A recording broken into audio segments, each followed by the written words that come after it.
इसमें दिया गया है पूर्णांकों के निम्नलिखित युग्मों के महत्तम समावर्तक और लघुत्तम समावर्तक ज्ञात कीजिए तथा इसकी जांच कीजिए कि दो संख्याओं का गुणनफल महत्तम समावर्तक गुणित लघुत्तम समावर्तक है। पहला क्वेश्चन है 26 और 91। तो इसको हल करने के लिए हमें 26 और 91 के सबसे पहले अभाज्य गुणनखंड निकालना है। तो हम यहाँ पर लिखेंगे सर्वप्रथम 26 बराबर और 91 बराबर 26 के अभाज्य गुणनखंड निकालेंगे और 91 के। तो इसके लिए हम रफ पेपर का यूज करके 26 की गुणनखंड निकाल लेंगे। तो यहाँ पर हम ये रफ पेपर का यूज कर लेते हैं।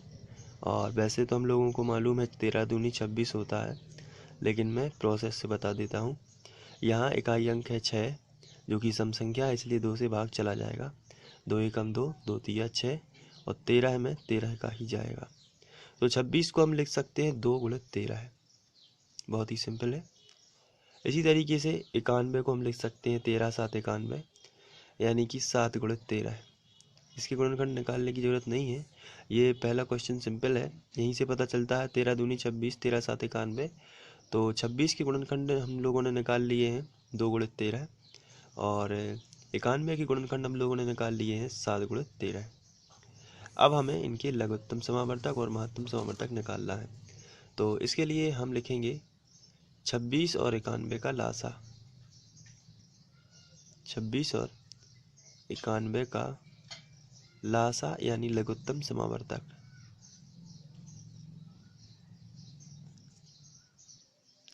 और नीचे लिखेंगे 26 और 91 का मासा यानी महत्तम समावर्तक। अब आपको ध्यान से देखना है कि किस तरीके से ये निकाले जाते हैं। महत्तम समावर्तक और लघुत्तम समावर्तक में थोड़ा सा फर्क होता है और ये फर्क इनके बीच में अलग अलग विधियां लाता है। देखिए कैसे। लघुत्तम समावर्तक जो है इसमें हमें सभी संख्याएं लिखनी है और सभी संख्याओं की सबसे ऊंची घातों को लिख देना है, बस आपको रिपीट नहीं करना है। जैसे हमें यहाँ से लिखना शुरू करना है और लिखते जाना है, यहाँ से लिखते जाना है यहाँ तक, लेकिन कोई भी संख्या रिपीट नहीं करना है। बहुत ही सिंपल मेथड है। अगर ये आप पे आने लगी तो आप लघुत्तम समावर्तक और महत्तम समावर्तक में कभी नहीं भूलेंगे। बस यहाँ से लिखना स्टार्ट करना है और सबसे बड़ी घातों को लिखना है। ध्यान रखना है कोई भी संख्या रिपीट ना हो। देखिए किस तरीके से। यहाँ से सबसे पहले लिखा है 2, तो मैंने लिख दिया 2, गुणित लगा दिया। फिर लिखा है 13 तो मैंने लिख दिया 13, फिर गुणित लगा दिया। फिर लिखा है 7 तो मैंने लिख दिया 7, अभी तक कोई रिपीट नहीं हुई है, गुणित लगा दिया। इसके बाद लिखा 13, मुझे 13 नहीं लिखना। क्यों नहीं लिखना? क्योंकि 13 यहाँ पर लिख चुका है, तो ये गुणा का चिन्ह हटा देता हूँ। तो ये जो है लासा होगा। जब हम इसका गुणा करेंगे तो 13 दूनी 26 और गुणित 7, तो रफ में कर लेते हैं। तो यहाँ आया 13 दूनी 26 गुणित 7। अब 7 का गुणा कर देते हैं। 7 छऊ 42, 42 का 2 हासिल आएगी 4, 7 दूनी 14, 14 और 4 कितने हुए 18। तो लघुत्तम समावर्तक आएगा 182। सिंपल मेथड है। लघुत्तम समावर्तक में आपको क्या लिखना है? लघुत्तम समावर्तक से सर वो इसकी वो बना लीजिए आप ट्रिक। ला से लाओ, सा से सब, लाओ सब यानी कि सब लिखो, और वो भी सबसे बड़ी बड़ी घातों को। यहाँ बड़ी घातों का मतलब अगले क्वेश्चन से आपको समझ में आ जाएगा। बड़ी घातों का मतलब ये होता है जैसे 2 पर यहाँ 2 की घात होती, इसको मैं फिर से रफ में आपको बता देता हूँ। जैसे यहाँ पर अगर 2 की घात होती, गुणित यहाँ लिखा होता 4 गुणित 5 कुछ भी, नीचे लिखा होता 2 गुणित 4 के ऊपर 2 की घात गुणित 6, ऐसा कुछ लिखा होता। समझिए इस बात को। और हमें लघुत्तम समावर्तक निकालना है यानी कि लाओ सब। तो देखिए कैसे निकालें। अब हमें यहाँ से लिखना स्टार्ट करना है। जैसे 2 लिखा है तो हमें देखना है 2 पर 2 की घात है, तो सबसे बड़ी क्या यही है और तो नहीं है, तो सबसे बड़ी यही है। तो हम यहाँ से लिखेंगे 2 पर 2 की घात गुणित। अब हमें लिखना है 4, लेकिन हमें लाओ सब में बड़ी बड़ी घातों को ही लिखना है। यहाँ से हमें ध्यान आया कि हमें 4 लिखना है, लेकिन उससे और ध्यान आया कि इसमें बड़ी घात तो 4 पे 2 की घात है, तो आप ये ना लिख के इसे लिख दोगे 4 पर 2 की घात, गुणित 5 लिखोगे, गुणित 5। तो आपने यहाँ तक का सफ़र तय कर लिया है। अब आप नीचे आओगे तो 2 लिखना है, तो आप 2 नहीं लिखोगे क्योंकि 2 लिख चुका है। 4 भी नहीं लिखोगे क्योंकि ये भी लिख चुका है। गुणित 6 लिख दोगे क्योंकि ये नहीं लिखा है। तो इस तरीके से हम लघुत्तम समावर्तक निकाल लेते हैं। तो हम यदि गणितीय भाषा में बात करें तो अभाज्य गुणनखंडों की सबसे बड़ी घातों को हम यहाँ पर लिखते हैं, लेकिन वो थोड़ी सी भाषा कठिन हो जाती है, इसलिए आप इसी तरीके से समझते जाइए। तो यहाँ पर जो लघुत्तम समावर्तक मैंने निकाला है वो आप ध्यान से देख सकते हैं कि आपको सभी लिखना है, और उच्चतम घात यहाँ 2 की उच्चतम घात 2 ही थी, इसलिए 2 लिखा गया है। गुणित 13 है, आपको नीचे देखना है। जैसे आपने यहाँ पर 2 लिखा तो आपको नीचे देख लेना है कि ऐसे तो नहीं है कि कोई 2 की बड़ी घात हो। अगर कोई 2 की बड़ी घात यहाँ पर होती तो सबसे पहले आप वही लिखते और इसको ना लिखते, फिर ये रिपीटेशन में ना लिखा जाता। जैसे यहाँ पर 13 लिखा है, तो यदि 13 पर यहाँ 2 की घात होती तो ये वाला लिख देते हम यहाँ पर। तो सबसे बड़ी घातों को लिखते जाना है और रिपीट नहीं करना है, बहुत ही सिंपल है। अगले क्वेश्चनों में जब हम करेंगे तो इससे और ज़्यादा क्लियर हो जाएगा। महत्तम समावर्तक में आपको उभयनिष्ठ गुणनखंड की सबसे छोटी घात लिखना है। तो उभयनिष्ठ गुणनखंड क्या है, तो आंसर है 13 है, तो हम उसी को लिख देंगे। उभयनिष्ठ का मतलब जो दोनों में है, दोनों में क्या है 13 है, तो ये महत्तम समावर्तक निकालना बहुत ही सिंपल होता है। तो इस तरीके से आप लघुत्तम समावर्तक और महत्तम समावर्तक निकाल सकते हैं। अब हमें जाँच करना है कि क्या ये सही है। गुणनफल जो है इनका लघुत्तम समावर्तक और महत्तम समावर्तक के बराबर है। तो यहाँ पर इसमें लिखा गया है, जांच कीजिए कि दो संख्याओं का गुणनफल महत्तम समावर्तक गुणित लघुत्तम समावर्तक है या नहीं। तो इसके लिए हम हेडिंग डाल देंगे जांच, और जांच में सबसे पहले तो फॉर्मूला ही लिखेंगे, दो संख्याओं का गुणनफल जो हमें दी गई थी, दो संख्याओं का गुणनफल बराबर लघुत्तम समावर्तक गुणित महत्तम समावर्तक। अब दो संख्याओं का गुणनफल क्या है, आइए देखते हैं। दो संख्याओं का गुणनफल, हमें जो क्वेश्चन दिया गया था वही हमारी संख्या है 26 और 91। इनका गुणनफल कर देते हैं, तो 26 और 91। और यहाँ भी हम लघुत्तम समावर्तक कितना है हमारा 182, आप देख सकते हैं यहाँ ये लघुत्तम समावर्तक कितना है 182, और महत्तम समावर्तक कितना है 13 है। तो हम दोनों को लिख देते हैं। अब हम इसका गुणा करेंगे तो देखते हैं कितना आता है। यहाँ पर हम ये एम्प्लायर लगा सकते हैं, तो इसका गुणा कर लेते हैं। आइए रफ में गुणा कर लेते हैं। तो 26 गुणित 91, सबसे पहले 1 का गुणा करेंगे तो 26 ही आएगा, कट्टिस लगा देते हैं। यहाँ पर 9 का गुणा करते हैं, 9 चौक 54, 54 की 4, हासिल आ जाएगी 5, 9 दूनी 18, 18 और 5 कितने होते हैं 23, 6, 4 और 2 6, और ये 23 ज्यों करते हैं, कितना आया 2366। अब इसके बाद जब ये 2366 आया है, अब हम इन दोनों का भी चेक कर लेते हैं। तो आइए 182 गुणित 13 को भी चेक कर लेते हैं। 182 गुणित 13 है, तो 13 दूनी 26 की 6, हासिल आ जाएगी 2, 13 अट्ठे 104, 104 और 2 106, 106 की 6, और हासिल आ जाएगी 10, 13 एकम 13, 13 और 10 23, ये भी 2366 आया है। तो हम दोनों की तरफ लिख सकते हैं 2366 बराबर 2366। इस तरीके से ये बराबर है, तो आप लिखोगे जो कि सत्य है, जो कि सत्य है। इस तरीके से आप बड़े ही आसानी से लघुत्तम समावर्तक और महत्तम समावर्तक ज्ञात कर सकते हैं। इसके बाद हम लोग नेक्स्ट क्वेश्चन लेते हैं। इसके बाद नेक्स्ट क्वेश्चन है 510 और 92। तो इसके लिए भी हमें सबसे पहले 510 और 92 की अभाज्य गुणनखंड निकाल लेना है। तो यहाँ पर हम हल करेंगे और 510 के लिखेंगे अभाज्य गुणनखंड और नीचे लिखेंगे 92 की। सबसे पहले हम 510 के लिखेंगे, तो यहाँ पर रफ में हम 510 का जो है वो गुणनखंड निकाल लेते हैं। तो यहाँ पर 510 इकाई अंक में 0 है, इसलिए हम 2 से भाग दे देते हैं। 2 दूनी 4, बचा 1, 2 पंचे 10, फिर बचा 1, 2 पंचे 10। अब यहाँ पर 5 आ चुका है, तो हम 3 से भाग दे के देखते हैं। 3 सबसे पहले 3 8 24 बचा 1 3 5 15। अब ये 5 से जाएगा 17 पौने 85, फिर ये 17 एकम 17। तो इस तरीके से हमें 510 के जो अभाज्य गुणनखंड मिले हैं उन्हें हम लिख लेते हैं। ये हैं 2 गुणित 3 गुणित 5 गुणित 17, इनको हम लिख सकते हैं। अब यहाँ कोई रिपीट नहीं हुआ है तो हम घात लगाकर नहीं लिख सकते, इसी तरीके से लिखेंगे। इसके बाद हम 92 के अभाज्य गुणनखंडों को निकाल लेते हैं। तो यहाँ पर हम 92 के लिए भी निकाल देते हैं। 92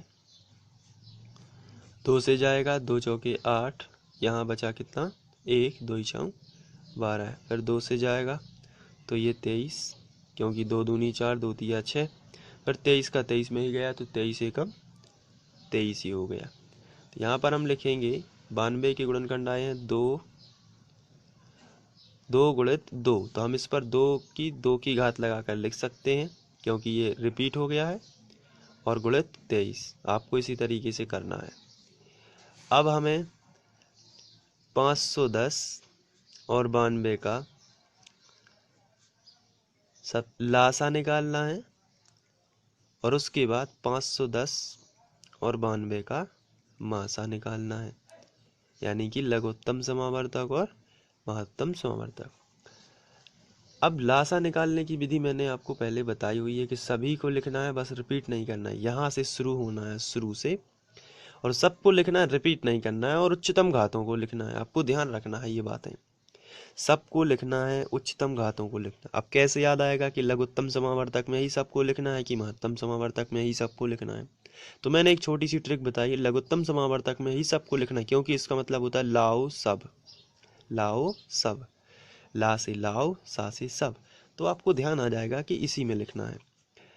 अब हम शुरू करते हैं। तो हमने यहाँ से शुरू किया 2, तो हमने देखा कि ऐसा तो नहीं कि कोई 2 की घात एक्स्ट्रा हो जो इससे ज़्यादा बड़ी हो, तो हमने नीचे देखा तो हाँ हमें मिल चुकी है। इससे अच्छा इसको लिखो, क्योंकि इसे ज़्यादा से ज़्यादा चाहिए, क्योंकि लाओ सब। तो हम इस 2 को ना लिख के 2, इसकी उच्चतम घात क्या है 2 पावर 2, इसको लिखेंगे गुणित।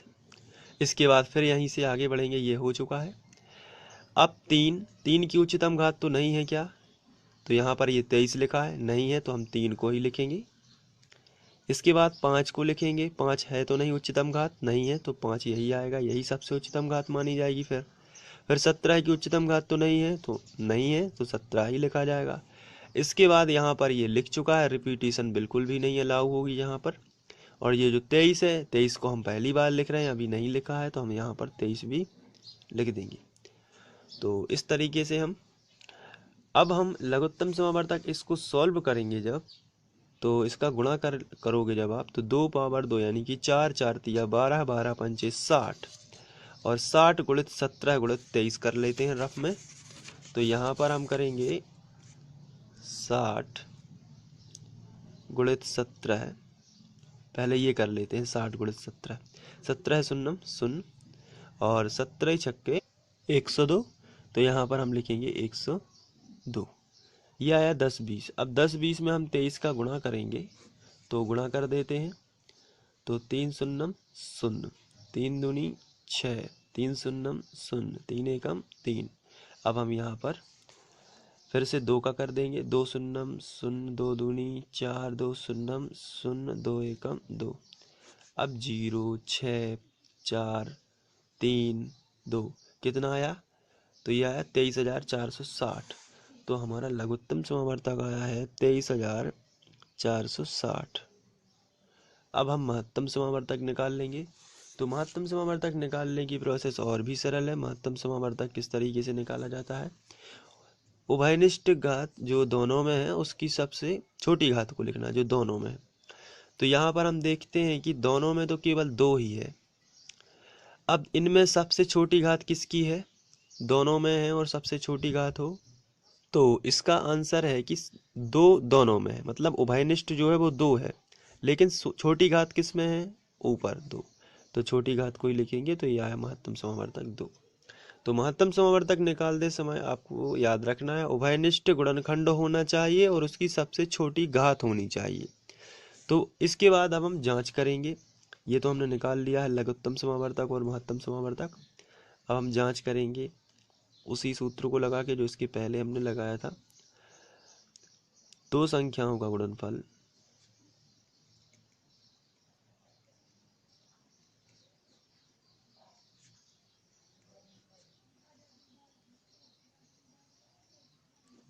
बराबर लघुत्तम समावर्तक गुणित महत्तम समावर्तक।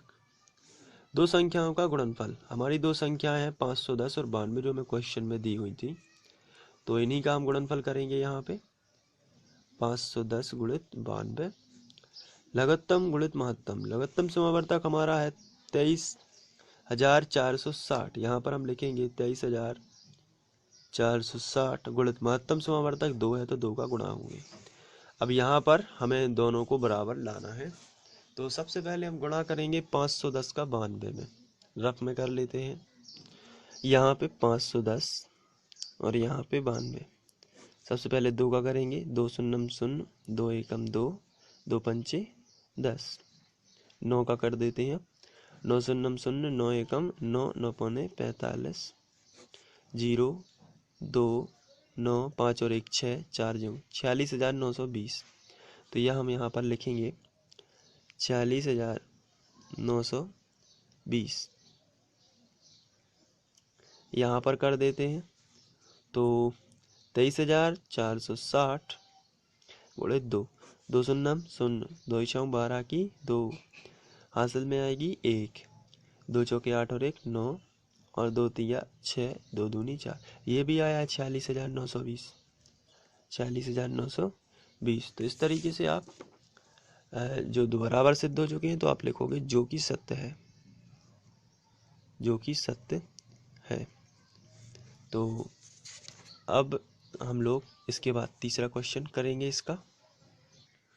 इसके बाद 336 और 54 जो है इसका हमें लघुत्तम समावर्तक और महत्तम समावर्तक ज्ञात करना है। तो इसके लिए हम 336 जो है इसके अभाज्य गुणनखंड निकालेंगे, वो भी गुणनखंड विधि से। तो आइए इसको रफ में करते हैं। 336 सबसे पहले 2 से भाग जाएगा तो 168 आएगा, फिर 2 से भाग जाएगा तो 84 आ जाएगा, फिर 2 से जाएगा तो आएगा 42। आप ये कर सकते हैं भाग देना 2 से, फिर 2 से 21 दूनी 42, फिर 3 से जाएगा तो 30 7 21, फिर 7 से जाएगा तो 7 एकम 7। तो इस तरीके से हम 336 को लिख सकते हैं। अब यहाँ पर देखिए 1 2 3 4 बार 2 आया है तो आप 2 पावर 4 लिख दोगे, और एक बार 3 आया है तो आप लिखोगे 3 और गुणित में लिखोगे 7। इस तरीके 54 की निकाल लेते हैं, 54 की अभाज्य गुणनखंड। तो यहाँ रफ में करेंगे 54 को। तो यहाँ से 2 से जाएगा तो 27 दूनी 54 होते हैं, फिर 3 से चला जाएगा 3 नाम 27, तीतर का 9, 3 एकम 3। तो यहाँ 2 एक बार आया है, बाकी 3 बार 3 आया है। तो हम इसको लिखेंगे 2 गुणित 3 पावर 3। तो ये हमने इन दोनों के अभाज्य गुणनखंड निकाल दिए हैं। अब हमें दोनों का लघुत्तम समावर्तक और महत्तम समावर्तक निकालना है। तो हम लिखेंगे 336 और 54 का लासा,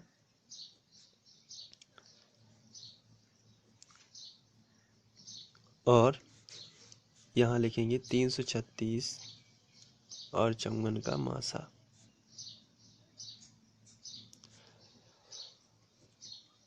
चलिए अब हमारी ट्रिक काम करेगी। यहाँ पर लासा का मतलब होता है लाव सबसे ऊंची घातों को। चलिए यहाँ से स्टार्ट करते हैं। 2 पर 4 की घात ये सबसे ऊंची घात है, क्योंकि यहाँ 1 की घात है, कोई भी नहीं लगी घात, तो ये सबसे ऊंची घात होगी 2 पर 4 की घात। इसके बाद 3 आया है, लेकिन 3 की सबसे ऊंची घात क्या है, 3 के ऊपर 3 की घात, तो इसको ना लिख के इसको लिखना बेटर रहेगा, 3 पर 3 की घात। इसके बाद 7 आया है, 7 तो एक ही है और सबसे ऊंची घात यही होगी, तो इसी को लिख लेते हैं। तो ये हमने, अब इसको हम कैलकुलेट करेंगे रफ में, और जितना आएगा उसको बराबर में लिख लेंगे। चलिए 2 पर 4 की घात है, तो इसका मतलब 2 गुणित 2 गुणित 2 गुणित 2 4 बार होगा, 2 दूनी 4 दूनी 8, 2 दूनी 4 दूनी 8 दूनी 16। तो ये आया 16। अब 3 गुणित 3 है तो इसको कर देते हैं 3 बार, 3 तिरका 9 दिया 27, तो गुणित में आ गया 27 और गुणित 7 पहले से ही है। तो अब हम इनका गुणा कर लेंगे। तो जब हम इनका गुणा करेंगे तो ये आएगा, इसको हम 3024 मैंने इसका गुणा करके रखा है। अब आप इसका गुणा कर सकते हैं तो ये इतना ही आएगा, तो कर लेते हैं इसका गुणा और आया है 3024। तो मैं समय बचाने के लिए यहाँ पर डायरेक्ट में लिख देता हूँ, क्योंकि आप गुणा कर लेंगे 3024। इसके बाद हम 336 और 54 का महत्तम समावर्तक निकाल लेंगे। महत्तम समावर्तक आपको याद है उभयनिष्ठ गुणनखंड की सबसे छोटी घात। उभयनिष्ठ गुणनखंड इसमें है 2 3 2 3 दोनों में है, तो हम लिखेंगे 2 गुणित 3 और सबसे छोटी घात 1 की ही मानी जाएगी। तो 1 की हमने दोनों की एक एक घात ले ली है, तो 2 गुणित 3, क्योंकि यहाँ छोटी घात क्या है 3, यहाँ छोटी घात क्या है 1, दोनों की छोटी घात है, यानी 2 गुणित 3 को हमने ले लिया, तो ये आएगा 6। अब हम जांच भी कर लेते हैं।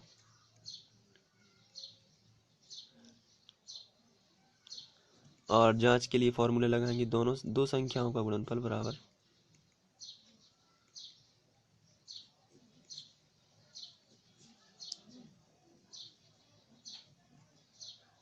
लघुत्तम समावर्तक गुणित महत्तम समावर्तक। दो संख्या का गुणनफल, हमारी दो संख्याएं थी वो थी 336 गुणित 54। लघुत्तम समावर्तक हमारा एक आया है 3024, दूसरा आया है 6, महत्तम समावर्तक 6। दोनों का गुणनफल कर देंगे। तो आइए दोनों का गुणनफल करेंगे। इसका गुणनफल जब आप करोगे तो आएगा 18,144 और इसका भी उतना ही आएगा 18,144। आप गुणा करके देख सकते हैं। अब दोनों जो कि बराबर हैं, इसलिए जो कि सत्य है, आप यहाँ पर लिखोगे जो कि सत्य है। तो इस तरीके से आप कर सकते हैं। तो प्रश्नावली 1 जो हम लोग 2 कर रहे हैं उसमें प्रश्न क्रमांक 2 अब समाप्त होता है। अब हम लोग प्रश्न क्रमांक 3 करेंगे। Thank you.